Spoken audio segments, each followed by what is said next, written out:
celle à qui on a souvent apposé l'étiquette de cinéaste sociologue, délaisse un instant la mise en scène pour revenir à son métier premier, comédienne.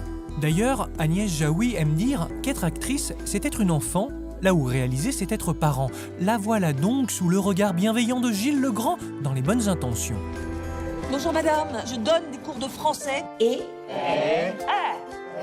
Moi, je vois notre femme de ménage, une petite malgache. Mais pourquoi petite elle est naine? Un film sur la fragilité de nos existences et le don de soi, qui poussera le spectateur à s'interroger en souriant sur la notion d'engagement. Une histoire qui trouve son équilibre entre drame et comédie sociale. 212,99 € s'il vous plaît. Je peux savoir ce qui revient au Bangladesh sur les 2,99 €? T'es sérieuse, là? Mais ça va, je peux pas travailler dans l'humanitaire d'un côté et exploiter des gosses de l'autre. Tu me saoules. Franchement, je sais même pas c'est où le plan de Daesh. Bonjour Agnès Jaoui et bienvenue. Merci. La dernière fois que nous sommes rencontrés, je recevais Agnès Jaoui, la réalisatrice. Alors on avait évoqué plein de choses, notamment sur la mise en scène. Il y avait des choses qu'on avait laissées de côté. Et j'ai envie de reprendre notre conversation là où on l'avait laissée. Et notamment, vous me disiez que vous aviez été élevée par le cinéma. Mais par quel cinéma ? Alors, j'ai été élevée par Woody Allen.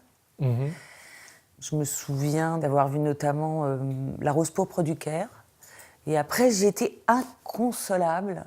C'est un réalisateur qui a tout pour être heureux, qui a réussi et qui nous dit que la vie est moins bien que le cinéma. C'est une information hyper triste quand même. Ça m'avait marqué, comme beaucoup de ses films à l'époque.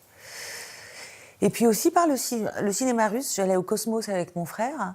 Et donc là, j'ai vu tous les Mikhalkov, Lotianou, etc. Et ça aussi, ça m'a beaucoup influencée. Puis j'étais dans un univers que je ne connaissais pas du tout. Il n'y avait aucune référence. Des acteurs qu'on ne connaissait pas et qui, pour moi, sont toujours parmi les plus grands, comme Elena Soulevieille ou Alexandre Kaliagin. C'était des acteurs qui me bouleversaient. Et puis je me souviens aussi des Tziganes Montociel, par exemple, en me disant « mais j'arrive pas à croire qu'il y a une caméra ». Et j'arrive pas à envisager l'équipe du film. J'avais l'impression d'être là-bas, quoi. Mais est-ce qu'il y a des actrices qui se sont imposées dans votre formation, dans votre façon de penser le monde ? Il y en a beaucoup.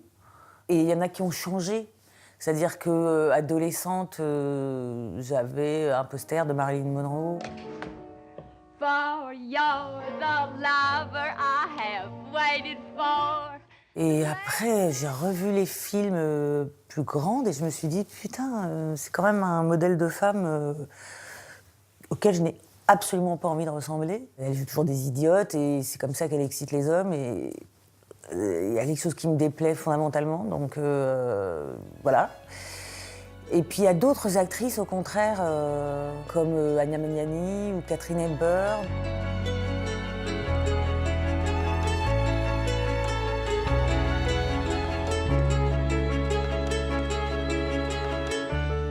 Souvent, justement, pareil, quand plus jeune, on me demandait d'être nue dans un film ou quoi, et je pensais à ces femmes-là et je me disais, mais elles n'ont jamais eu à le faire.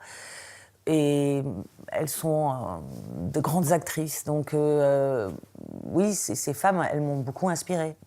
Quand vous êtes arrivée dans notre maison du cinéma, vous avez été attirée par une femme, Romy Schneider. Oui, bien sûr. Et elle a d'ailleurs eu la chance d'être dans des films de Sautet, notamment, qui était un homme, mais qui faisait des portraits de femmes remarquables. Elle aurait pu être un modèle pour vous ? Alors non, parce que il y a une telle souffrance chez cette femme que je la sens plus victime aussi que maîtresse de sa vie, voilà. Non, je suis une comédienne, vous savez, je sais faire des trucs bien. Ça ici, je le fais pour bouffer. C'est tout, alors ne faites pas de photos. C'est celui-là. S'il vous plaît. Coupez. Est-ce que vous avez eu des héros de cinéma ? Oui, James Stewart, par exemple, dans les films de Capra, et notamment dans La vie est belle. Sa bonté, a priori non reconnue, non récompensée, il m'a toujours beaucoup touchée. Et je pense tout de suite aussi au film de John Ford, Liberty Valance. Ah oui. Et là aussi, un héros non héroïque. Enfin voilà, c'est un film qui m'a marquée et que je trouve incroyable, d'une force incroyable sur ce que ça peut dire sur la violence, sur la démocratie, sur la justice. Des films où il n'y a pas de femmes, ou très peu de femmes. Oui, mais je ne sais pas si vous avez remarqué, c'est pour ça que je vous parlais de Marilyn Monroe aussi, dans le cinéma, comme à la télévision, enfin, jusqu'à il y a très peu de temps, il y avait très peu de femmes auxquelles on pouvait vraiment s'identifier ou qu'on pouvait vraiment prendre comme modèle. Sort of a cause. I want everybody to be smart. I want them to be as smart as they can be. A world full of ignorant people is too dangerous to live in. I know. That's why I wish I was doing better. You're doing wonderfully. It's no use. Most people just laugh at me if they knew what I was trying to. I'm not laughing. I am. Judy Holliday est une blonde, elle accompagne un mafieux et elle va être au contact de William Holden, qui est un journaliste et qui va la former. C'est un film sur l'émancipation des femmes, sur comment ça se construit l'esprit critique et se dire, oui, c'est le savoir qui nous permettra d'aller plus loin. Ça, c'est une héroïne de cinéma. Ouais, c'est marrant parce que moi, je vois qu'elle s'émancipe grâce à un homme. Mais bon, pourquoi pas? En ce moment, il y a un auteur de comédie qui fait l'actualité puisque ses films ressortent. Il est célébré à la Cinémathèque, il est sur les écrans. La preuve que le talent ne se démode pas, c'est monsieur Jean-Paul Rapneau. Alors, du prêt, moteur. 623 3e. Allez-y. Et si Jean-Paul Rapneau, 8 films en 60 ans de carrière, était le plus américain des cinéastes français? Lorsque ses collègues s'engouffrent dans la nouvelle vague, lui privilégie la comédie sous influence hollywoodienne.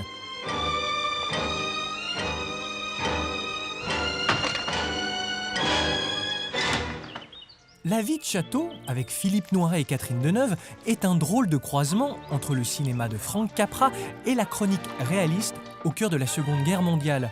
C'est que Rapneau, né en 1932 à Auxerre, est un enfant du conflit, tout aussi marqué par la présence allemande et les affrontements que par les grands films américains ayant déferlé sur les écrans à la Libération.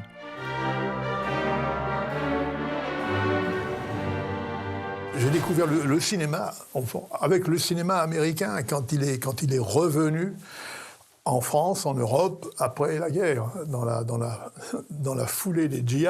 Pendant très longtemps, le cinéma, pour moi, c'était les gens qui se battaient à l'épée et qui chevauchaient dans la forêt de Sherwood ou d'ailleurs.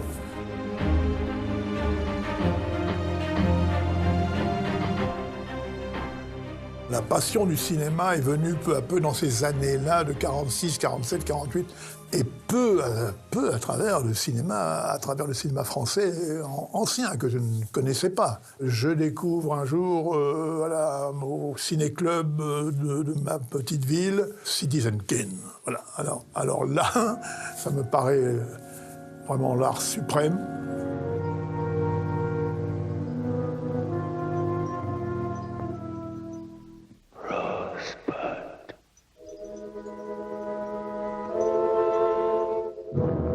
Enfin, en tout cas, c'est ce qu'il faut que je fasse. C'est ce qu'il faut que je fasse. Quand plus tard, on m'a proposé de tourner Cyrano de Bergerac, j'ai beaucoup hésité, mais une des choses qui m'a décidé, c'est quand j'ai appris, enfin, en me documentant à ce moment-là, qu'effectivement, quand Orson Welles était arrivé en Europe, il était venu pour tourner une version de Cyrano de Bergerac, avec lui dans le rôle de Bergerac. Et qu'il n'a pas tourné, mais en imaginant le film que je pourrais faire, j'imaginais ce qu'aurait fait Orson Welles. Attendez, je choisis mes rimes. Là, j'y suis. Je jette avec grâce mon feutre. Je fais lentement l'abandon du grand manteau qui me calfeutre. Et je tire mon espadon.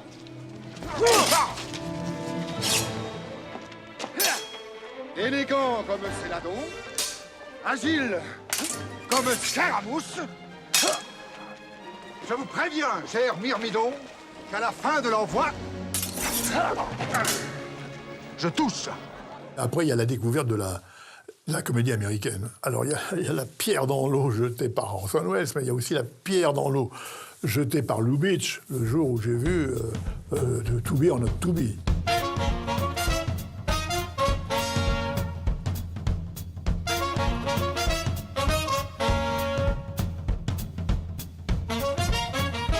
Ce sont des influences mêlées, souterraines, croisées. Au fond, les choses qui m'ont plu, qui me plaisent toujours, elles sont là. C'est de l'ADN supplémentaire qui s'est rajouté au mien. Les comédies de chevet de Jean-Paul Rapneau fusent, ricochent, vont toutes à 2000 à l'heure. Ernst Lubitsch, Billy Wilder ou Blake Edwards, il connaît leurs films sur le bout des doigts et il puise un sens aigu de l'écriture des dialogues et du montage cadencé.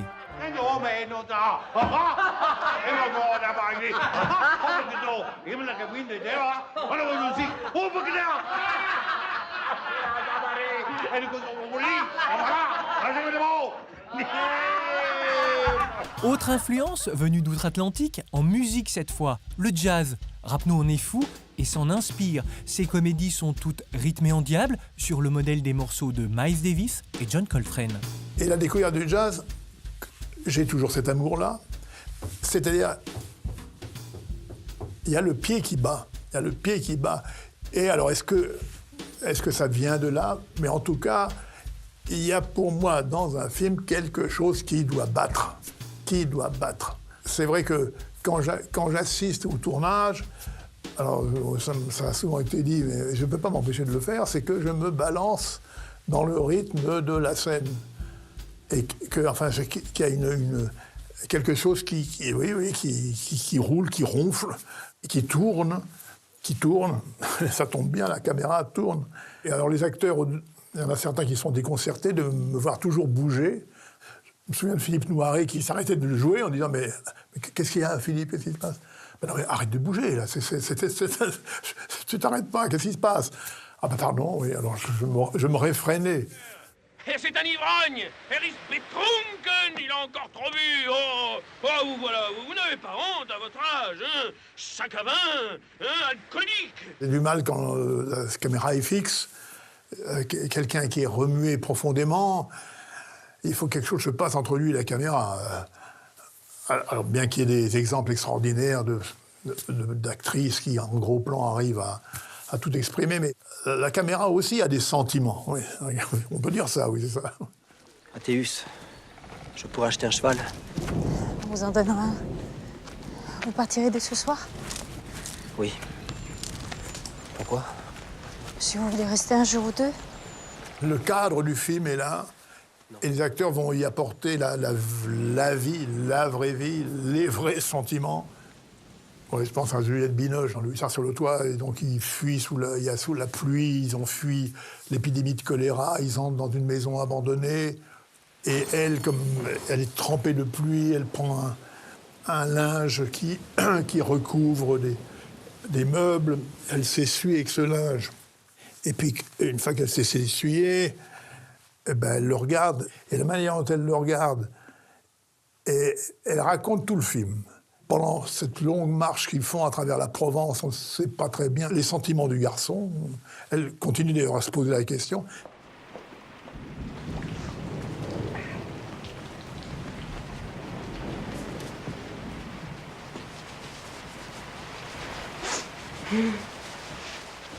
Mais la façon dont elle le regarde, c'est comme si elle se disait « Mais qu'est-ce que c'est que ce mec?